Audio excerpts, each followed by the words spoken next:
On this episode of Tidal Waves, we're going to be talking about sustainable fishing. So, what is sustainable fishing? Well, it's fishing as much as you need, not getting fish you don't need, using gear that doesn't kill the fish you're trying to catch as bycatch, and also preserving the environment. Some examples actually of unsustainable fishing would be fish farms of certain species, because it's thousands of fish crowded together into a very small space. This also results in contamination of the water supply due to dead fish, feces, and even uneaten food being left over, and it's spreading out into the wild, natural marine ecosystems. Also, on the other hand, we should talk about artisanal fishing, which is and why it's better than industrial fishing. Because if you think about it, if everyone were to do artisanal fishing, whenever they needed fish, it'd be a pain. But the fish wouldn't be going extinct anymore. But you also gotta look on the other side, that not everyone is near an ocean and can fish. So what makes fishing unsustainable? Some of these would be things like overfishing, long line fishing, which damages lots of fish ecosystem, has a lot of bycatch as a result of it. Bottom trolling, which results in massive destruction of marine ecosystems such as coral reefs, which takes hundreds of years to regrow. We also have dynamite fishing, which, as cool as it sounds, is very dangerous as well. You don't even know what you could blow up down there. And we also have ghost fishing, which is just horrible as well. A great website that's actually taking a stand on this subject is one called seafoodwatch.org. So it basically provides you an infographic on different types of fish and if there are recommendations on whether you should buy them or you should avoid them and what types of fish you should avoid and buying them from. And it's a really helpful website because it lists a bunch of fish, it's really user friendly, and it gives you like a grade and everything, so it's really useful for people and it's really quick to go in and just check it. Some examples you can find on this website would be fish like amberjack, which is found in Japan. It's farmed through a marine net pen, which is also referred to as a sea cage. So, so a sea cage holds fish while allowing the water to flow through the pen freely. So sometimes fish may escape due to predators or human interaction, and this leads to a lot of problems because these captive fish might interbreed with wild fish. They might compete for food, they might prey on the native species, or they might even transmit diseases to the native species and the ecosystem in general. Biomagnification is also a big problem as a result of this. Also, another thing to talk about is what we just said at the start, where nutrient waste can have another significant impact on the environment here. So it's not only inhumane, but it's also bad for the juvenile fish, since inside this cage, these juvenile baby fish who have just been born just is stuck in this cage imprisoned. It's kind of like the Holocaust. And these fish just see the wild fish swimming freely. No, I meant the Holocaust because you have the Jews and they're inside the concentration camp and they see the German kids. It was a horrible tragedy, and that's basically what we're doing to fish these days. And no one's talking about it except for these guys right here. Another example would be bass. So it's bad if it's caught in the U.S. So if you are buying bass, please don't try to get in the U.S.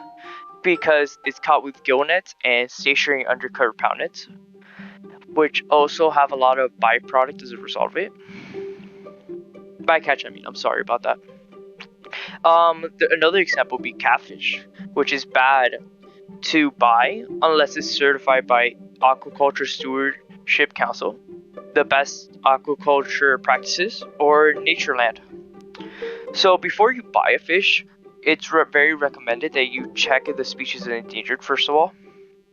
And a great documentary you can actually look up on Netflix is called Seaspiracy. And the good thing about this documentary is it's really long, but it's interesting because it goes into the very restrictive part of the uncovered world. I guess you could call it that. on how like sharks are going extinct even though they've been alive since like before trees, and how like we're probably gonna end them because the Chinese want their shark fin soup, and they cut off the fin, and basically what they do is they cut off the fin and then they throw the rest of the shark back in the water like it's nothing. They don't even use any of it, so it's just a big waste of especially. But yeah, if you're really interested in this type of topic, for sure check out the documentary. Some alternatives to what we're doing at the moment is to eat less seafood. That's of course less sushi, less seafood. Being a more conscious buyer of what you're buying and how it is you're buying it, like where your food comes from, where your fish comes from, who's fishing it. Technically, if a restaurant or a store doesn't know where the seafood comes from or isn't sustainably or if it's sustainably fished, then you should probably avoid buying from those places. Kind of boycott the place so that we can actually save the environment, because it's just, it's dying. Another thing is bycatch and limiting it, because we should limit this bycatch. Even though it's very hard to fully limit it, we should at least give it a try and limit it as much as possible, because it kills other animals like turtles and stingrays in the process. And who doesn't like turtles? We also should stop illegal fishing, because it's basically illegal fishing is the usage of prohibited gear like drift nets, because they physically damage reefs, seamounts, or other vulnerable marine ecosystems. So the bad things about damaging these very precious marine ecosystem is that reefs, for example, coral reefs, they're very full of life. Normally, I mean, you have coral bleaching nowadays. It's a horrible process, but anyways, so the actual ecosystem that we have there is very precious and very, how would you say, it's very fine-tuned. So you have to kind of be very careful around them, I feel like governments should put in lots of laws and legislation around these, but yet again, that's what it's called, illegal fishing. But 100%, it takes hundreds of years for corals to grow, and it's very difficult to it. And that's why it's such a big problem in our community nowadays, because we have coral reefs dying, and they provide, like Nemo, like the Nemo fish. You don't want your kids to see Nemo? Like what type of monster are you if you don't want your kids to see Nemo? Or Dory, they live in coral reefs. Like, if the coral reefs die, so does your childhood. It's that simple. So you gotta understand that you gotta preserve these environments, because if we don't, what's left? The world can't survive without fish, because without fish, who's gonna eat up all the algae?